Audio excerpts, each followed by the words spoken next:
अक्षय शिंदे बदलापूर बलात्कार प्रकरणातील आरोपी, याला पोलिसांनी एन्काउंटरमध्ये ठार केलं। या घटनेने मुंबईसह संपूर्ण राज्यात खळबळ उडाली। मंगळवारी सकाळी अक्षयचा मृतदेह मुंबईतील सर जे रुग्णालयात आणण्यात आला। तिथे त्याच्यावर सखोल वैद्यकीय तपासणी करण्यात आली। त्यानंतर पोस्टमार्टम प्रक्रिया पूर्ण करण्यात आली। पोस्टमार्टम झाल्यानंतर सकाळी 8 वाजता सुमारास त्याचा मृतदेह पुन्हा ठाण्यातील कलव्या छत्रपती शिवाजी महाराज रुग्णालयात नेण्यात आला। परंतु रात्री उशिरापर्यंत अक्षयच्या कुटुंबातील कोणीही त्याचा मृतदेह ताब्यात घेण्यासाठी आले नव्हते। या घटनेमुळे सर्वांचा आश्चर्य वाढला, कारण अनेकदा एन्काउंटर नंतर नातेवाईक मृतदेह घेण्यासाठी तत्पर असतात। पोलिसांनी अक्षयच्या कुटुंबियाशी संपर्क साधण्याचा प्रयत्न केला। मुंब्रा पोलिसांनी त्यांच्या वडिलांना अण्णा शिंदे यांना संपर्क साधला।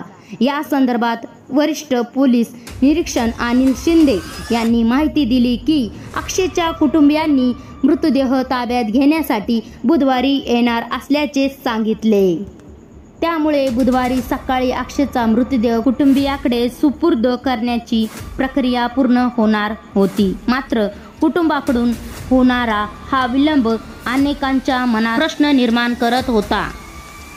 कुटुंबाची प्रतिक्रिया आणि समाजाचे मत। अक्षयच्या एन्काउंटर नंतर समाजात विविध प्रक्रिया उमटल्या। काही लोकांनी पोलिसांच्या कारवाईचे समर्थन केले, तर काहींनी अक्षयला संधी दिली जावी अशी मागणी केली होती। तरी देखील गुन्हेगारांची प्रवृत्तीमुळे अक्षयच्या मृत्यूला मोठ्या प्रमाणात समर्थन मिळालं। काही लोकांना आश्चर्य वाटले की अक्षयच्या कुटुंबियांनी तातडीने त्याचा मृतदेह का ताब्यात घेतला नाही। हा प्रकार मीडियामध्ये देखील चर्चेत विषय बनला। एका बाजूला कुटुंबासाठी हा दुःख प्रसंग असला तरी दुसऱ्या बाजूला पीडित कुटुंबियासाठी हा एन्काउंटर न्याय मिळण्याचा चिन्ह मानला गेला।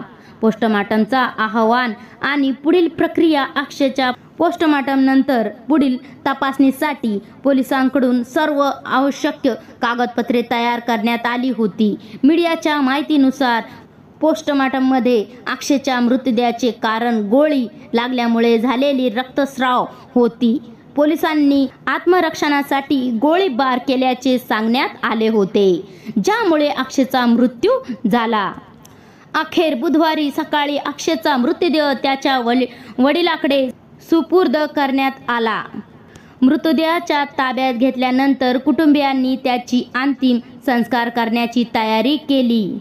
या घटनेने समाजात कायद्याच्या अंमलबजावणीबद्दल एक मोठा संदेश दिला की गुन्हेगाराची मार्ग कधीच योग्य नसतो आणि त्यांचा शेवट नेहमीच दुःखद होतो। समाजासाठी संदेश। अक्षय शिंदे एन्काउंटरने पुन्हा एकदा दाखवून दिलं की कायदा आणि व्यवस्था आपल्या ठिकाणी आहेत आणि त्यांच्या विरोधात जाणाऱ्यांना गंभीर परिणामांना सामोरे जावे लागते। या घटनेमुळे पोलिसांच्या धाडसी कामगिरीचे कौतुक झाले असेल तरी गुन्हेगारीच्या जगातील प्रत्येकाला हा एक मोठा धडा आहे की गुन्हेगार कोणताही असो, शेवट नेहमीच कायद्याच्या हाती असतो। अशा घटना समाजातील तरुणांना गुन्हेगारीपासून दूर ठेवण्याचे महत्त्व अधोरेखित करतात आणि त्यांना योग्य मार्गाने आपले जीवन घडण्याचा प्रयत्न केला पाहिजे।